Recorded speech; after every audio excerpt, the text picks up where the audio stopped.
导鲜贝。去年年末的时候，我们介绍过一种非常适合上年夜饭餐桌的鱼，叫做东星斑。当时用的是清蒸的做法，只不过有一点点翻车啊，也是我职业生涯中的一个污点。但是今天我们就要把翻过的车翻过来，让这个污点变得炫彩夺目。因为我在一部纪录片里看到一种新派的东星斑做法，叫做七彩龙须东星斑。这个名字一听就不得了，绝对可以成为年夜饭桌上的焦点。今天我们尝试一下给视频配音配的可能不是特别好，但是很多东西如果不尝试的话，永远都不会的嘛。希望大家能够多多见谅。尝试了一下用菜刀解鱼，感觉还是有点牵强。主要的问题是这把刀不够利，分头去尾这样的工作还能胜任，但是如果用来切鱼肉的话，就很容易来回刀把鱼肉弄碎。所以后来我还是换了柳刃。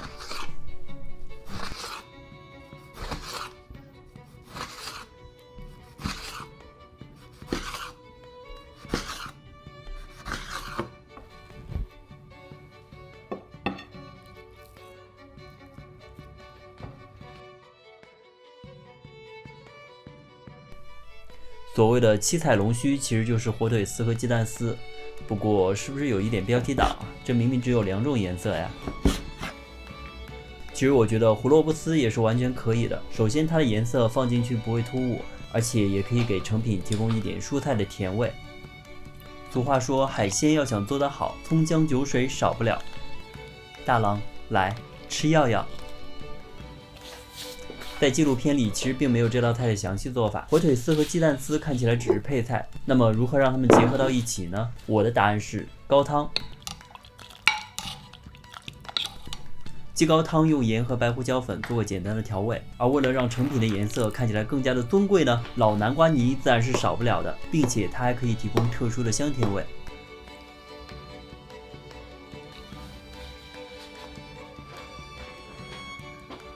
最后盖上保鲜膜，防止汤底被蒸汽稀释，大火上气，清蒸6分钟。不过家里如果没有大号蒸箱的话，就不太建议做这道菜。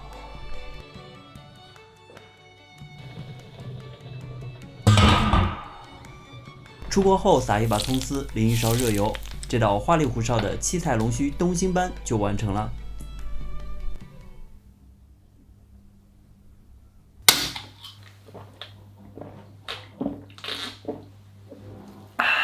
好了，这道菜在纪录片里的做法其实是用温油把鱼肉浸熟，再加南姜爆炒，最后码入盘中。其实我觉得如果这样做的话，火腿和鸡蛋只能作为配菜，它们的风味不能和鱼肉结合，于是我就选择了蒸的做法，让配菜的风味可以融入到底汤里。这个汤底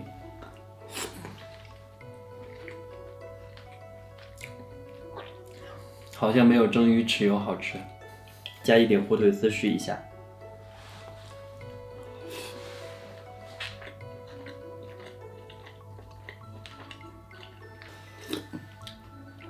哇，这个汤底直接喝的话是非常非常好喝的，鸡汤打底，又有鱼和火腿渗出来的鲜味。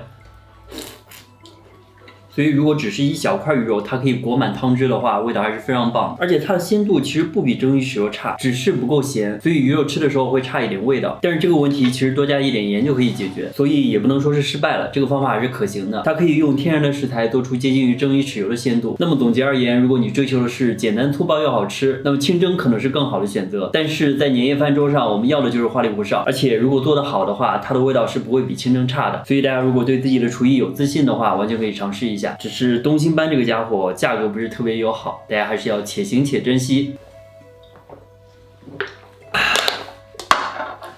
哇，好了，那么今天的视频就到这里吧。如果你喜欢我的视频呢，不要忘记帮我点一个赞。那我们下期再见，拜拜。